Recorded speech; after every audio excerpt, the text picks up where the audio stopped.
Hey, everybody, welcome to the WDKX After Show. Today, Al Parisi is in from Parisi and Melville. If you've been injured in a car accident, 888-8000. Al, we're getting your opinion on jury selection for the Diddy trial. Now, jury selection, you've talked about before. You've covered it for your cases, right? Oh, absolutely. And exactly what we were saying, Tariq, right, is it comes down to what type of juror do you think will give your client a fair shake? Okay. Could you explain the process of jury selection? So, for example, I'm injured in a case. You are my lawyer, and we are in the same room picking people that will judge whether or not they should award me the civil case. Oh, absolutely. And we're sitting down there and we're saying, which person do we think at the end of the day could let us start off at the gates at the same pace? Okay. So, in other words, who's going to give us a fair shake right from the beginning? And that's what you and I, because if you were my client, you'd be right next to me because I want you to look at these jurors too. And I want you to look them in the eye and say, and then whisper in my ear, Attorney Parisi, I don't think we can trust this guy. I don't like the way he looked at me, or I don't like the way this woman looked at me. I need to know those things because that's how we make the decision of who we want and don't want on the jury. All right. So during the show, off the air, we had a caller, a lady that called in, very passionate about this topic. And she said something I thought was very interesting in the sense that you were mentioning that story to her, and she said, yep, I could see your client saying to you, this juror looked at me a certain way, and that is an indication that they don't like them, have a prejudice toward them, and that should be an indicator to you how important it is not to select that juror. Exactly. Like we ran through some of the different qualifications and things we look at when we pick a jury, right? Like we said, if we were the defense team in the P. Diddy case, right, would we want educated or uneducated jurors? Yeah. Which one do you want? You could make a case for educated. You can make a case for uneducated, depending on how they see the case coming out. One of the things you're allowed to ask them is, what have they read recently? What type of music do they listen to? Yeah. Would you want a person that listens to hip hop?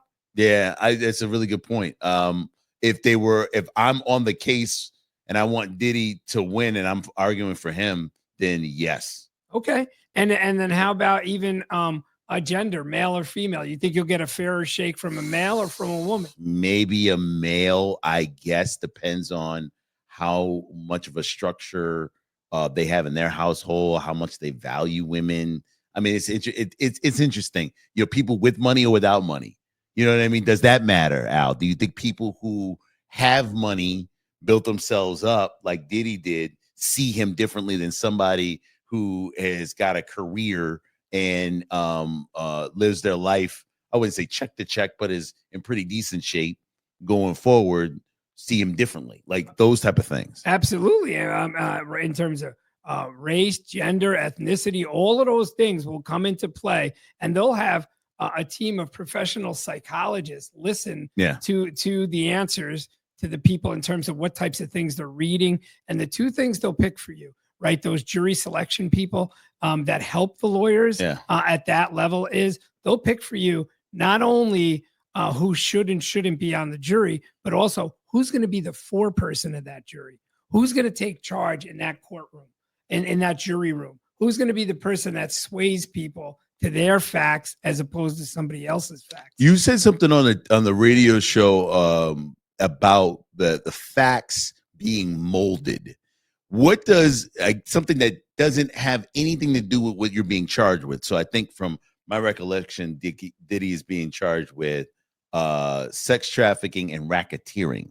But you said that there are facts that can be molded in a case, maybe not even related to the charges. Oh, absolutely. And it'll happen all the time. And, you know, even whether or not that video, you know, that everybody looks at that video that happened at that hotel with horror and says, so whether or not that video could even come into evidence, right? Which the judge says it can, right? But is that what he's being charged for? Right? Yeah. And that's going to be an interesting thing to see.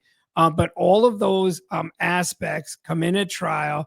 And then, like I said, it's the molding. I always tell juries that I'm building a church and the defendants are ripping down a church. And it's always easier to rip down a church than to build one. But I'm building that church with my facts. And also your appearance. You mentioned this as well. Your appearance of wearing a suit as opposed to wearing a jumpsuit says a lot about the case. Exactly. So if anyone is going to court, absolutely how you dress matters. The judge allowed Diddy to wear a suit as opposed to his jumpsuit. And if that happens here in Rochester, New York, and you have an opportunity for someone to grab you any type of clothes, preferably a suit, but if it's not a suit, something that looks professional, it's a big benefit. All right. So before we go, I have a question for you because this is interesting to me.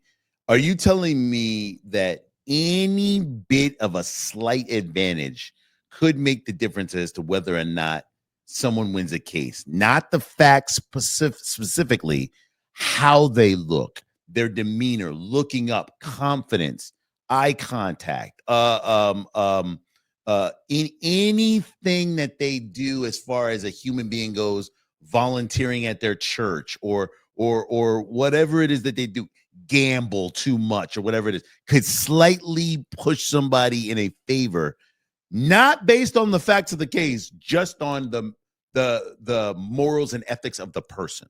Absolutely. And one of the most underrated things that I see all the time in courtrooms are how your family is acting in the courtroom. So that's totally outside of you. How right? my family, who's there to support me, how they act has an effect on me, the defendant or the client? Absolutely, because the jurors are looking at that family and trying to establish what type of family does this guy or this woman come from? Is it a family that I can identify?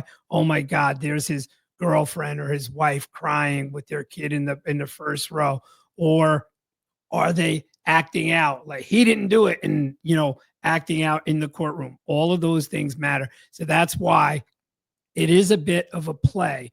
And if you decide you're going to go down there and support your loved one, think about how you're going to dress and think about more than anything how you're going to act. Wow. Jeez, that's a lot to learn on the after show. Make sure you tune in every weekday morning, WDKX Wake Up Club. But if you want legal advice, every Tuesday at 9 o'clock.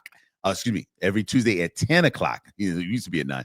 Now we're at 10 o'clock, 10 to 11 on Rochester's #1 rated radio station, 103.9 WDKX.